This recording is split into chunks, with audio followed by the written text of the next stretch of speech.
Nie je žiadnym tajomstvom, že s osobou Martin z Martina sa väčšinou spájajú nemecké auta. Väčšinou. Má na to svoj dôvod, nakoľko odjakživa inklinujem k týmto značkám skrz nemeckú precíznosť a kvalitu. A hľa, vy pozeráte moje najnovšie video a ja sa zatiaľ opieram o nejaký Hyundai. Pýtate sa prečo? Preto, lebo toto je famózne i30N, preto, lebo toto je prvý hot hatch tejto značky, preto, lebo za vývojom tohto auta stal Albert Biermann, teda dlhoročný šéf divízie BMW M, preto, lebo toto auto zatienilo aj príchod nového Meganu RS a preto, lebo sa tomu ani nečudujem.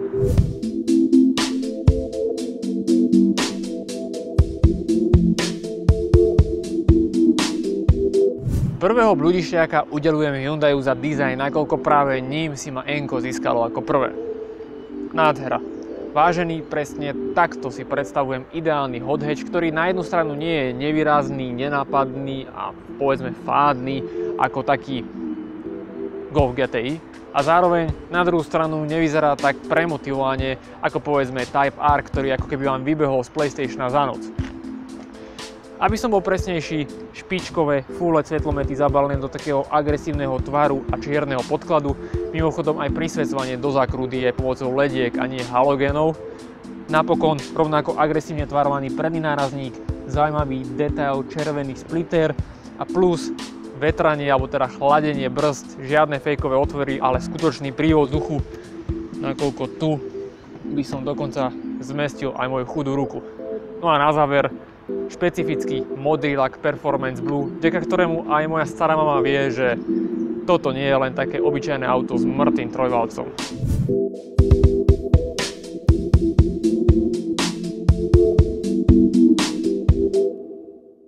Smerom dozadu musím podotknúť, že toto konkrétne je verzia Performance, čo značí nielen tieto epické 19-palcové disky, ale zároveň aj 345, respektíve 315 mm brzdy. No a hriechom by bolo nespomenúť, že táto verzia má štandardne aj výfukový systém s aktívnou klapkou. No a tá robí skutočne neskutočné veci.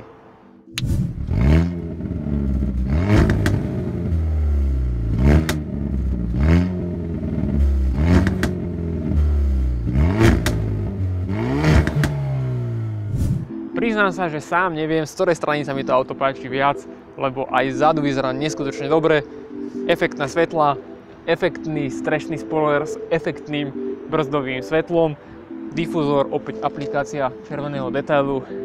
Jednoducho za mňa dizajn tohto auta 10 z 10.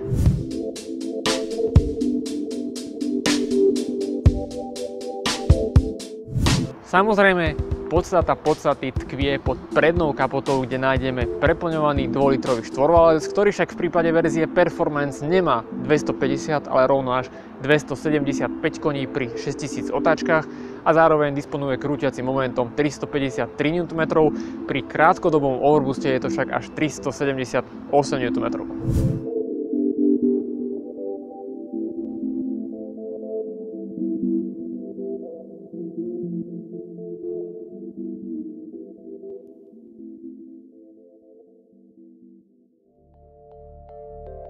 To, že batožinový priestor má 380 litrov, nejdem riešiť a rovnako si nejdem sa dať ani dozadu a ukazovať vám, že je tam o čosi menej miesta ako v takom Golfe, nakoľko toto je test NK a nie i30, ktorých testov je plný internet, takže rovno si sa dám dopredu.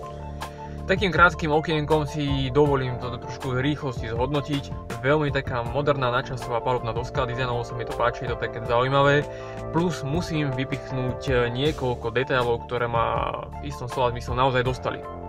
Ako prvé, má to bezkľúčové odomykanie dverí, no ešte predtým, ako sa tej kľúčky dotknete, tak auto už vie a na základe toho, že máte kľúč vo vrecku, detekuje vašu prítomnosť a ešte predtým, ako tú kľúčku chytíte, tak sa tá kľúčka podsvieti, plus sa vyklopia spätné zrkadlá. Palec hore. Následne, keď chytíte kľúčku, odomknete sa auto a otvoríte dvere, tak tieto plne elektricky nastaviteľné sedadlá sa odsunú, čiže uľahčia to nastupovanie, vy si sadnete a následne vás zasunú späť k volantu. Opäť palec hore. Následne je tu také uvítacie logo s takou zvučkou, ktorá vás privíta. Naopak, keď vypnete motor, tak opäť sa to logo tak trošku zavrti, zakrúti a tá zvučka sa s vami rozlúči. No a v neposlednom rade je to detail na budíkoch, nakoľko keď naštartujete studený motor, tak na otáčkomeri sa objavia indikátory, ktoré vám ukážu, pokiaľ by ste mali maximálne vytáčať ten motor vzhľadom k jeho aktuálnej prevádzkovej teplote. A to znamená si to, že keď máte ten motor úplne studený, tak vám ukáže, že mali by ste ho vytáčať maximálne po tých približne 5000 otáčok, a čím viac sa ten motor zohrieva a dostáva do tých ideálnych prevádzkových podmienok, tak tým tie bodky ubúdajú a tým viac ho v podstate môžete vytáčať. Skutočne, palec hore.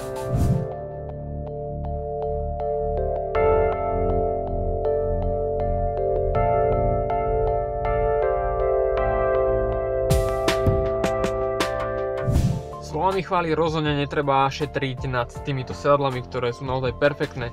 Výborné bočné vedenie, dobre sa v nich sedí, vysúvne sedáky. Pravda však je, že predsa len by som ich o čosi ukotvil ešte nižšie, nakoľko momentálne som v tej najnižšej polohe a ak by sa dalo, ešte o čosi by som sa spustil, ale inak akože opäť palec hore. Prejdeme však k pointe. Športový, perfektný, naozaj nádherný volant s hrubým vencom a pribudli tu dve takéto modrasté tlačidlá, ktoré v mojom prípade opäť trošku pripomínajú niečo z toho BMW. Na ľavej strane totiž máte tlačidlo s nápisom Drive Mode, čiže meníte si jazdné režimy. Máte na výber 3, Eco, Comfort alebo teda Normal a Šport. A následne na pravej strane máte vlajočku, ktorá signalizuje, že toto bude buď Enco alebo N-Custom. No a čo to znamená, si ukážeme za chvíľu.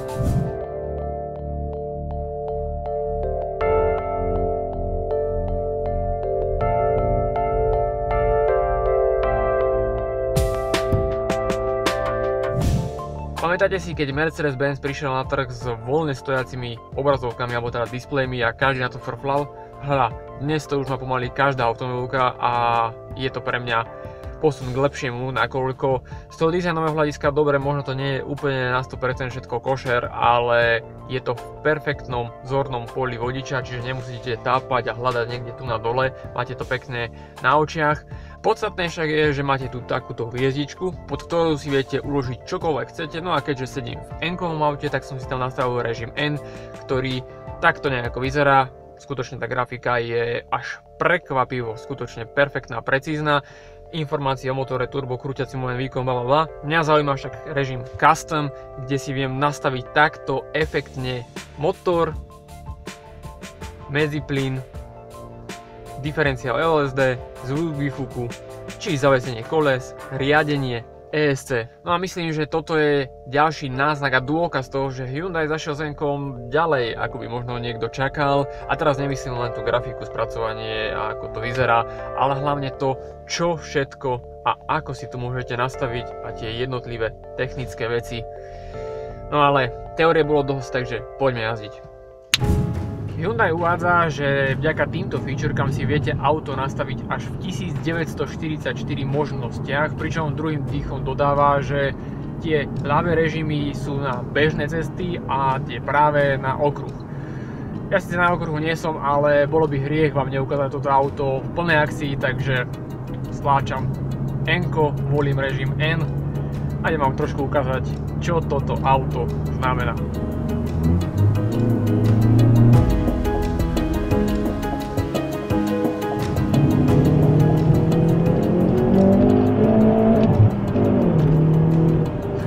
Ako prvé, čo ma tu na extrémne dostalo, je podvozok. Áno, je tuhý, tvrdý a surový, ale perfektne čitateľný. Perfektne to drží v tých zákrutách.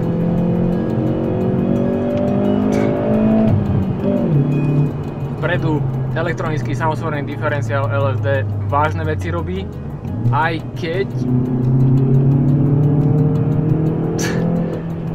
to auto nedrží až tak famózne, ako držalo, keď som bol na Slovakia ringu, a zistil som, že problém je v tom, že ja tu nemám tie P-Zero pneumatiky od Pirelli, ktoré boli špeciálne upečené na toto auto, ale že ten diferenciál cítiť. Áno, je pravda, že v porovnaní s tou 250-kou je toto také suverénejšie, nie je to až také hravé alebo vrtkavé. lebo tá 250-koňová verzia naozaj bola taká poddajnejšia v tých zákrutách, taká prudkejšia, a toto je tak priamočiarejšie, ale rýchlejšie.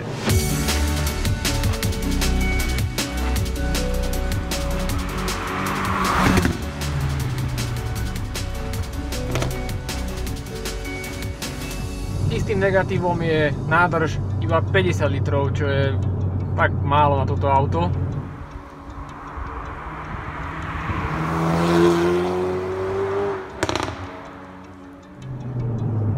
Perfektné riadenie, perfektné tuhé riadenie, tá odozva aj na plyn. Navyše ten motor nie je ani v nízkych otáčkach mŕtvý.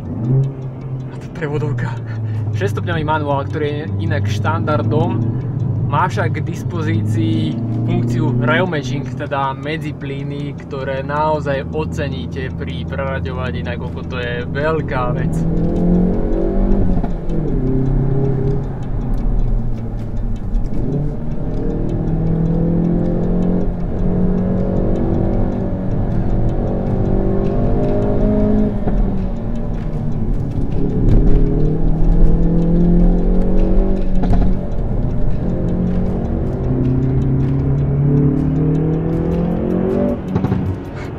Ten zvuk, to čo je? Toto je normálne zvukovo na úrovni A45 AMG. To hovorím tu, ako sedím. Golf GTI, Cupra, elektromobily oproti tomuto. Takto má znieť originál, pravý, nefalšovaný hot hatch.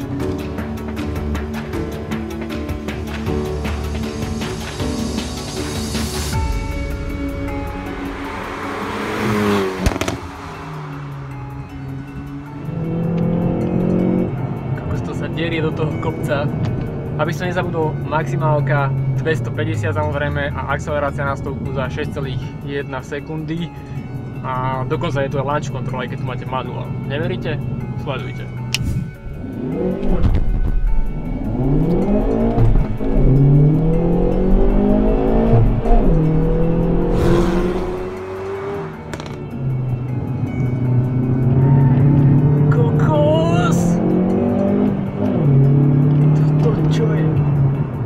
Akože cíti na tom limite trochu tie pneumatiky už.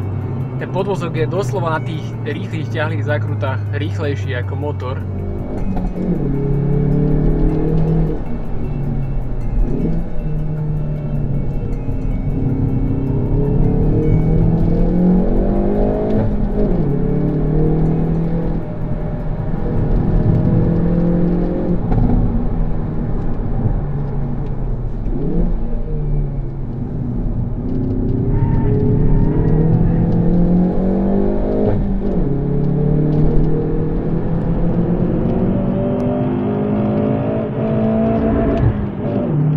Limiter.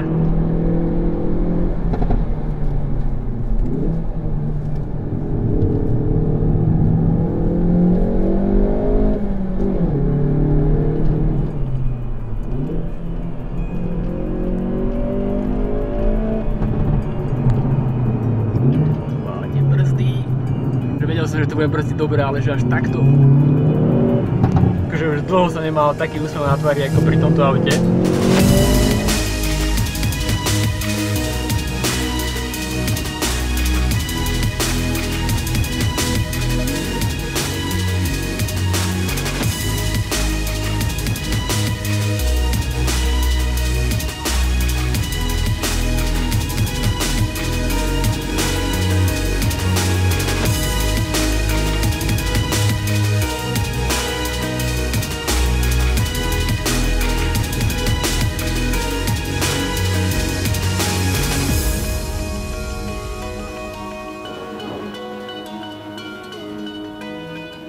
Ak mám byť úprimný a nič mimoriadne sa už do konca roka nestane, tak musím s rukou na srdci povedať, že toto auto je pre mňa najväčším príjemným prekvapením tohto roka.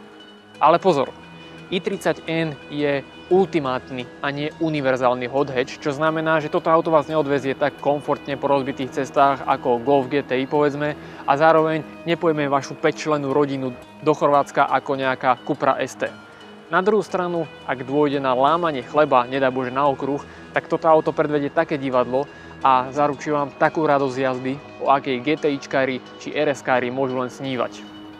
A tú radosť jazdy som nespomenul len tak náhodou, lebo možno to vyznie divne, ale v prípade tohto auta naozaj cíti ten bavorácky rukopis a to je veľký kompliment. Navyše, neviem prečo, ale dizajnom, aj zvukovým prejavom, aj jazdeckým prejavom mi toto auto pripomína A45 AMG a to je ďalší veľký kompliment. No a najlepšie na tom celom je, že toto auto v takomto podaní, ako ste ho videli, vrátane v podstate celej výbavy, pokiaľ nechcete panoramatickú strechu, čo je v tomto prípade blbosť, stojí 30 000 eur.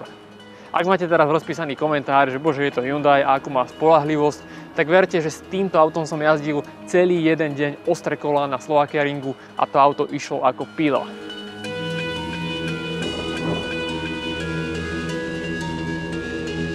Takže ak by som to mal nejako ešte v rýchlosti zhrnúť, ak by som mal teraz klobúk, tak ho takto pred Hyundaiom dám dole, lebo toto auto je jeden veľký pozor a na to, že je to prvotina od tejto značky, tak som doslova odpadol.